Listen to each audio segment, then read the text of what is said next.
What is going on, guys? Welcome to the channel. I am the BA Tutor, and on this channel, I talk all things business analyst. So if that is something you are interested in, it clearly you are. If you clicked on the video, then make sure you guys go ahead and subscribe, because I do post videos concerning and revolving around business analysts, everything that has to do with the world of business analysis. So make sure you are subscribed to the channel, guys. And in today's video, we're going to be talking about what qualifications do you need to become a business analyst. So with that being said, let's jump right into it. So I know a lot of people have this question, and that's obviously why I made a video about it, but it never really gets answered. And when it does get answered, it seems very complicated. And I myself struggle with this. I am a full-time BA.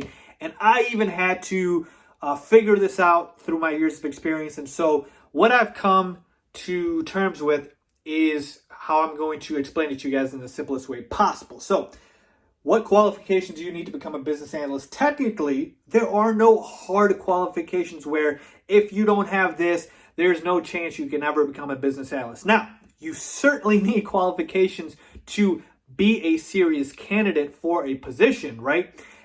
So obviously, if you're a business analyst, if you're applying for a business analyst role and your experience is in retail, I mean, it's going to be very difficult to, sell yourself as somebody in a business analyst role.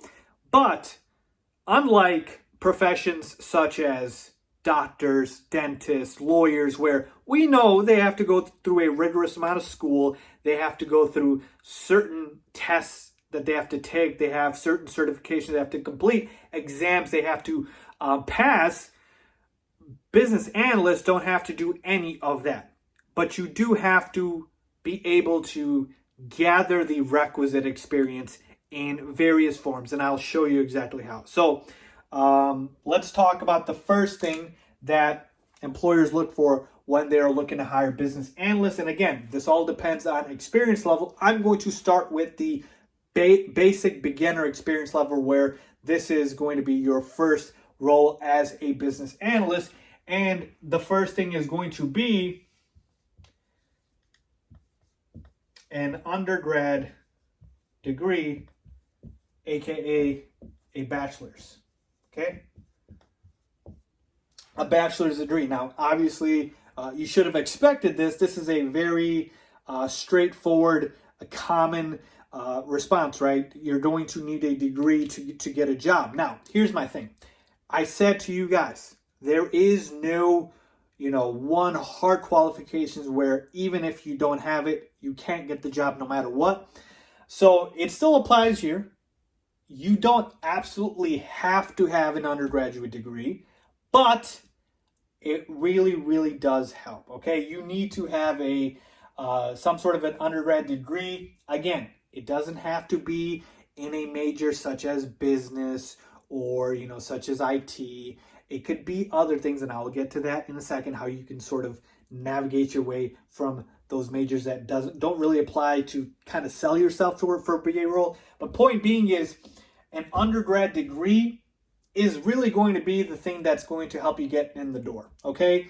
And I know people, are saying, okay, do I have to go through a undergrad degree from start to finish and then only I can apply? No, here's the thing.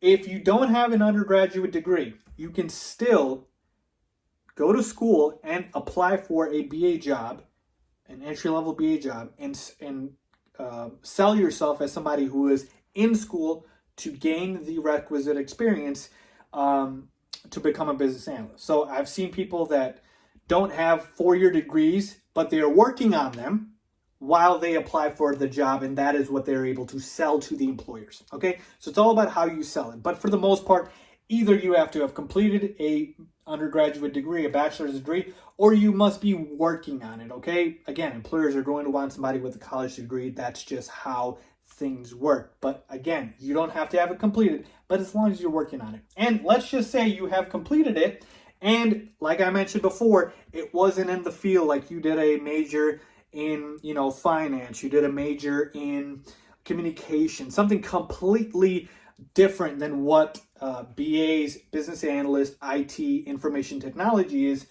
You can also pursue a postgrad, if I can spell properly, postgrad degree. Okay, so you can do math. So with the postgrad degree, I'm talking about master's, MBA, you can do any of these degrees. And what you can do is, again, if you did your undergrad already, and you certainly are not going to want to go back and do it again because you already have a bachelor's, there is no need to. Don't worry. What you can do is get a postgrad degree in the field of relevance with business analyst. So information technology, information systems, business analyst, things of that nature. There's multiple programs with different universities, et cetera, where you can go ahead and do a 1-2 year program. And this will be your requisite experience. So when you apply to positions, you can say, I am working on my degree, at my postgraduate degree, to gain that requisite experience. Because again, people always ask this question, right? How am I supposed to get experience if I need experience to get a job?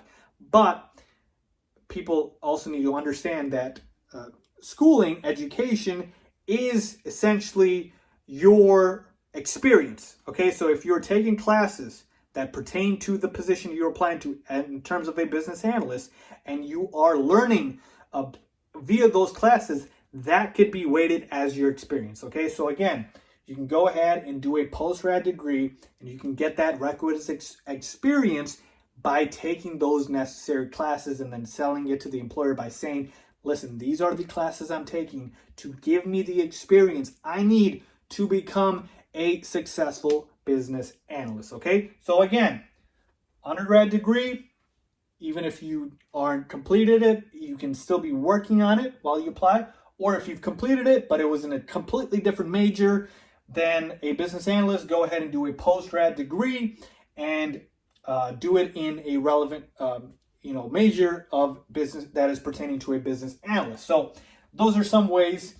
Other ways, if you don't want to go the postgrad degree route, and you don't have to, because like I said, there are no absolutely hard capped requirements. There's obviously certifications. Okay. There are internships. Now, here's the thing with these two, certifications, internships. Let's start with certifications. There's a number of certifications out there, folks. I mean, you can find A to Z certifications on, business analysts, data analysts, etc. Like, there's numbers of certifications. But you have to make sure that you are not just doing a bunch of certifications and they're not relevant. Make sure that whatever certifications you are doing, that they are relevant to the role as a BA. Okay, so they must be relevant. And here's the thing with certifications, they help you add to your resume. They are not the entire resume. So this is still going to be the meat of your resume. They need to see that, and then certifications will add on to it. So again, these are supposed to fill in the holes that you have in your experience. So if there's something you don't have experience in, I have a certification with that. If there's something that you haven't worked on, if you haven't touched, I have a certification with that. And so these will help buffer your chances, okay? And with internships, these are phenomenal. I recommend this to everybody because this is the easiest way to get experience. You can get paid internships, unpaid internships, whatever the case may be.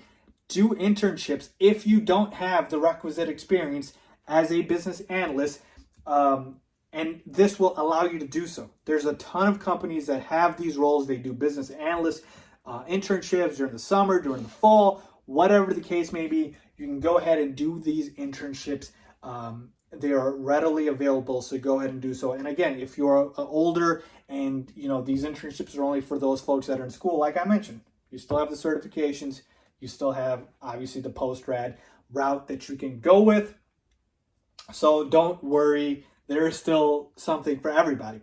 One more thing that I want to point out here is transferable skills. Okay? Hopefully that's spelled correctly. What do I mean by this? So let's say you are somebody who has already completed an undergrad degree. Remember I told you it wasn't relevant to a business analyst position. It was something completely different. And you don't want to spend money and get a postgrad degree or wait the amount of time, 1-2 years, etc. Well, what you can do at this time is you can still apply for a business analyst role, but what you can do is take the position that you have had, and I'm guessing you have had positions and jobs, and take those roles and find out within those roles what you did on a day-to-day basis that you can make transferable into a business analyst role. So if you can go through what you did on a day-to-day basis, and if your job or position required you to be able to communicate with business folks, that is a transferable skill that you can go ahead and sell yourself for, put on your resume, that a business analyst does. Now, again, if you want to know everything that a business analyst does, I've got a ton of other videos on the channel you guys can go check out. But point being is that would be a transferable skill. And the goal here is to get as many of these skills as possible so that you can show, hey, I might not have had a BA role in particular, but I've had this role which I've done things that a BA does. And so that's why my transition to becoming a business analyst would be a lot easier than somebody who has had no experience. So that is where you can go ahead and find these transferable skills. And to that point, this is another thing where companies are going to be looking for is soft skills versus hard skills. Okay? So with soft skills and hard skills, this is important here because what I'm going to put down is self-educate. And this is key here because what are soft skills? Soft skills are things like communication, critical thinking, how you solve problems, things like that. So if you are good with soft skills, because they are very important, you definitely need soft skills as a business analyst, then that is things you can absolutely put on your resume. Hard skills, what are these? These are things that, certain applications, Microsoft Office applications, Jira, TFS, things like that. These are actual applications that you've gone out and used. And why I say self-educate is because you can go ahead and educate yourself on these hard skills as well as these soft skills. You can go ahead and find out how to become better at communicating. You can go ahead and find out how to learn Jira, how to learn TFS, how to learn what a business analyst does. Now, I even put together a course for you guys. It's a very beginner, high-level course, but it will get your feet wet into what exactly a business analyst does. It's in the description. You guys can check it out. The point being is you will want to go ahead and self-educate on that to learn these soft and hard skills that a BA needs, okay? And once you do that, you will put yourself in a better position and be able to sell yourself to the employer, saying that this is why you would be a good business analyst. So there you have it, folks. These are the qualifications you need to become a business analyst. And I shouldn't even say need, you should have, because like I said, there is no hard cutoff here. I've seen people from all, different positions, different experiences, different backgrounds, become BAs, all because they were able to sell themselves as someone that can use their experience to become a successful BA. So again, undergrad degree, postgrad degree, certifications, internships, transferable skills, and self-educate. If I had to rank this, I would probably say the following. The first thing you absolutely need to do is you need to self-educate. So this is number one. The bachelor's degree, postgrad degree, I'd probably combine these and put them at number two. Then I would probably say internships. Then I would probably say transferable skills. Then I would probably say certifications. That's kind of how I would rank it. Now, again, it's fluid. It's different for everybody, but that's how I would go about it. Hopefully that helps you guys out. If you have any questions, let me know down in the comment section. If you like this video, please give it a big thumbs up. And as always, thanks for watching.